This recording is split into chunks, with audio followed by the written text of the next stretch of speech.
तर अशा Pakistan made cosmetic आपल्या इथे उपलब्ध आहेत, अशी एक माहिती आम्हाला मिळाली होती. त्याचबरोबर मागील काही दिवसांमध्ये छत्रपती संभाजीनगर आणि धुळे येथे अशाच प्रकारचे मेड इन पाकिस्तान कॉस्मेटिक सापडले, अशी पण बातमी आली होती. त्या अनुषंगाने आम्ही 2 दिवस शोध मोहीम राबवली. त्याच्यामध्ये आम्हाला इतवारीमध्ये एका दुकानामध्ये मेड इन पाकिस्तान नमूद असलेले 4 कॉस्मेटिक सापडले. त्याच्यामध्ये गोरी क्रीम नावाचा एक प्रॉडक्ट आहे. त्याची सर्व मालाची किंमत साधारण ₹13,000 आहे. त्याच्यामध्ये आम्ही नमुने घेतले आहेत चाचणीसाठी.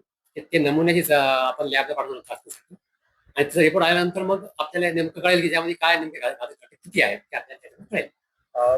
प्राथमिकदृष्ट्या यात कोणत्या कायद्याचं उल्लंघन झाल्याचं आपल्याला दिसून येतं, त्यानुसार आपण ही कागद घेतलेली आहे. त्याच्यामध्ये एक मेड इन पाकिस्तान लिहिलेलं आहे. थोडक्यात ते इम्पोर्ट झालेलं आहे. त्याचा इम्पोर्ट लायसन नंबर नाही, इम्पोर्टरचं नाव नाही, असं प्रायमा फेशी त्यामध्ये दिसते आपल्याला. हे शहरात कुठे याची विक्री होत असल्याची माहिती मिळते, म्हणजे मोठे डिस्ट्रीब्युटर आहेत की छोटी छोटी? सध्याच्या मध्ये आपल्याला इतवारीमध्ये बद्दलची माहिती मिळाली, तिथे आपण ही कारवाई केली.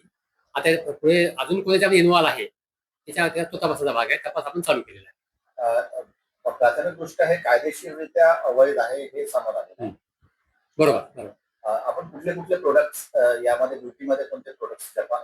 एक साधारण गोरी क्रीम नावाचे प्रॉडक्ट आहे, त्यानंतर फेस गोल्ड नावाचे प्रॉडक्ट आहे, असे एक प्रॉडक्ट आहे. हे पाकिस्तानातून भारतात आयात करणे याला प्रतिबंधित आहे, त्या सध्याची माहिती काय आहे?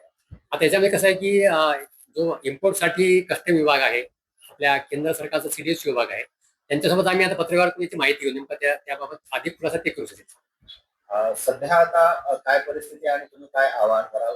त्याच्यामध्ये ग्राहकांना नम्र आवाहन आहे, नम्र सूचना आहे, नम्र विनंती आहे की असे जे मेड इन पाकिस्तान प्रॉडक्ट जे आहेत किंवा ज्याच्यावर असं काही क्लेम आहे किंवा याच्यामुळे एकदम तुम्ही गोरे होणार, काहीतरी चमत्कारिक फरक पडणार, अशा भूलथापांना बळी न पडता त्यांनी कॉस्मेटिक खरेदी करताना ज्या दुकानातून ते खरेदी करत आहेत त्या दुकानातून त्याचे बिल घ्यावं आणि त्या प्रॉडक्टबद्दल काही त्यांना शंका आली त्यांनी या कार्यालयाशी संपर्क साधावा.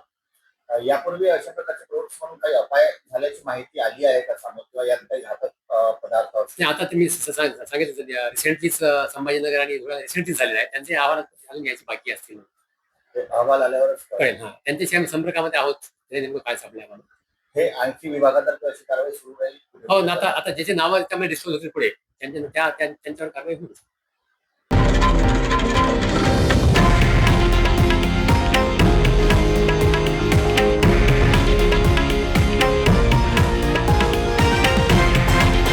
हे आहे देशातील नंबर 1 न्यूज नेटवर्क आणि आपण पाहत आहात TV9 मराठी, एकमेव.